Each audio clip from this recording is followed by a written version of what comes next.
विश्वास है तो कंकर में शंकर है, विश्वास है तो खंबे में नरसिंह भगवान है, विश्वास है तो जल में गंगा है, गंगा जल,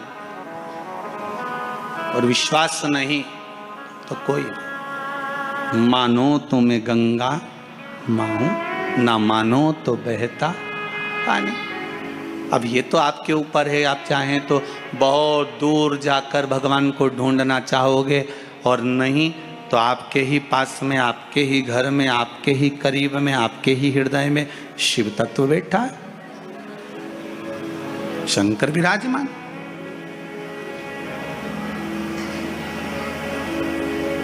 आप उसको ढूंढो।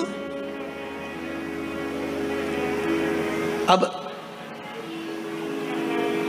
माता अहिल्याबाई की माता सुशीला शिंदे जी ने कहा गर्भ नहीं ठहरा है, बच्चे नहीं। श्री मनकोजी शिंदे ने कहा क्यों चिंता करती है, काय का टेंशन, काय की चिंता। मेरा उघड़दानी मेरा भोलेनाथ कभी खाली नहीं छोड़ता। सब शिव महापुराण की कथा कहती है, आप अगर विश्वास रखे हो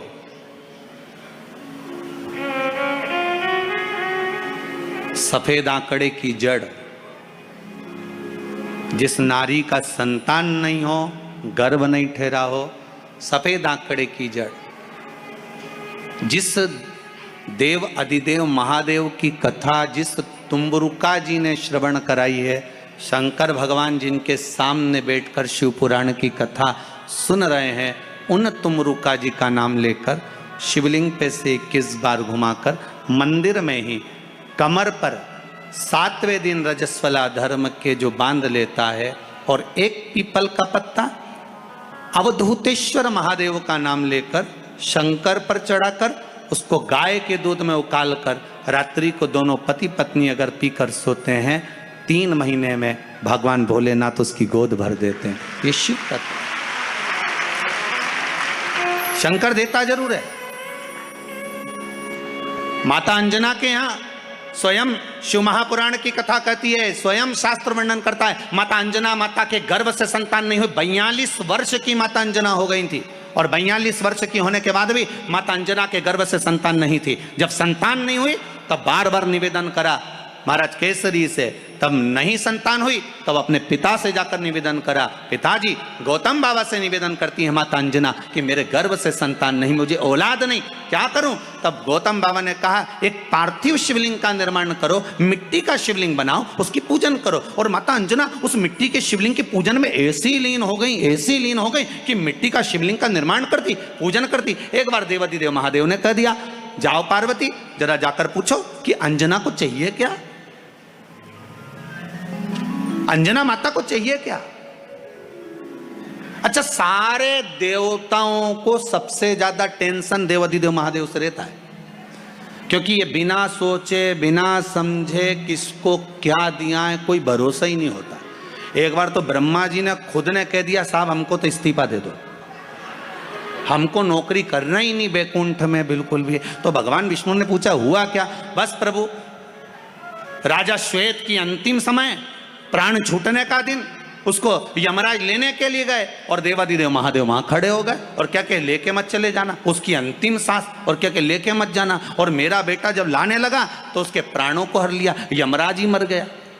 फिर मेरी पोती गई मृत्यु देवी, उससे कहा उठा ला राजा श्वेत को। वो राजा श्वेत को जैसे ही मृत्यु देवी ने फांस डाली, भगवान शंकर ने उसको भी मार दिया। अब बताओ, सूर्य नारायण भगवान बोले कि मेरा बेटा भी मर गया, मेरी पोती भी मर गई, अब बताओ क्या करें। तो भगवान ब्रह्मा जी ने शंकर जी से जाकर कहा, भोलेनाथ ये आपकी आदत बहुत गलत है, जब इसको मरना था तो आपने क्यों बचाया। शंकर जी बोले मेरे मंदिर में बैठा था, जगह तो देखो कि कहां बैठा है।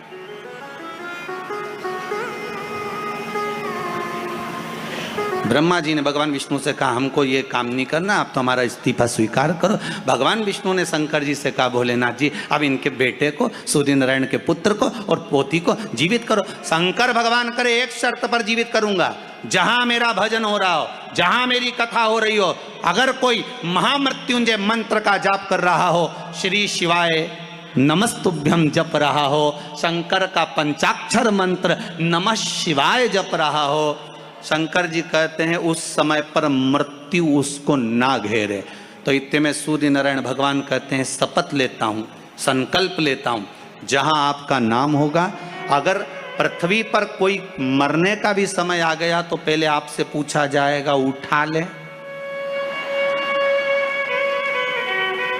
तुम बोलोगे तो बात दूसरी है। शंकर जी बोले हम बताएंगे तो उठाना, हम बोल दें अगर ये शंकर जी का नाम जप रही है और पड़ोसन नी जप रही है तो हम इशारा कर देंगे बाजू वाली को उठा लो।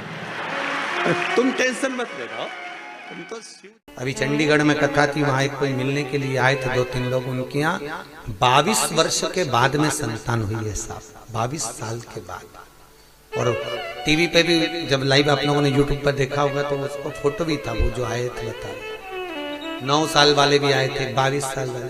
तो शंकर का अनुमोदन किया है, शिव का भजन करा है, शंकर की कथा सुनी। और फिर निवेदन करूंगा, शंकर की कथा में एक एक जो उपाय आए हैं अगर आपने कर लिए तो आपका जीवन सार्थक हो गया।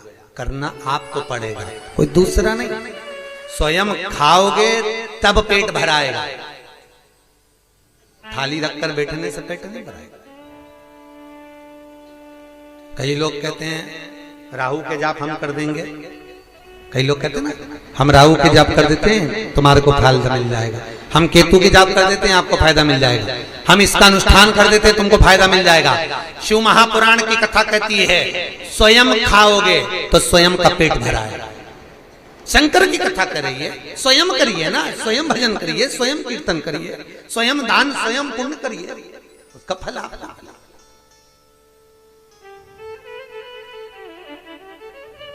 हम शनि के जाप कर देते हैं आपके, हम राहु के जाप कर देते हैं आपके, हम केतु के जाप कर देते हैं आपके, और आपको फायदा मिल जाएगा।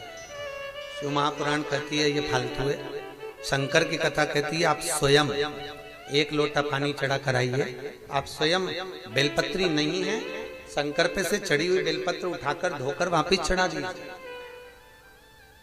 स्वयं करिए। सुता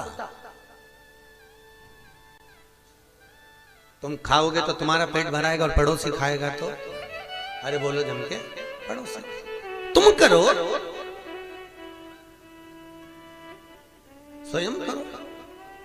सुबह कोई भैया मिलने आए थे 9-9:30 बजे, वो कह रहे थे गुरुजी मैं बहुत दूर से आया हूँ, कहाँ का गांव बताया था, टीका में का कोई सा गांव बताया, जहाँ से एक माता जी भी आई है, वो गांव कौन सा है, एठा, एठा, वह एठा से मिलने आया था। और गुरुजी हमने आपका वो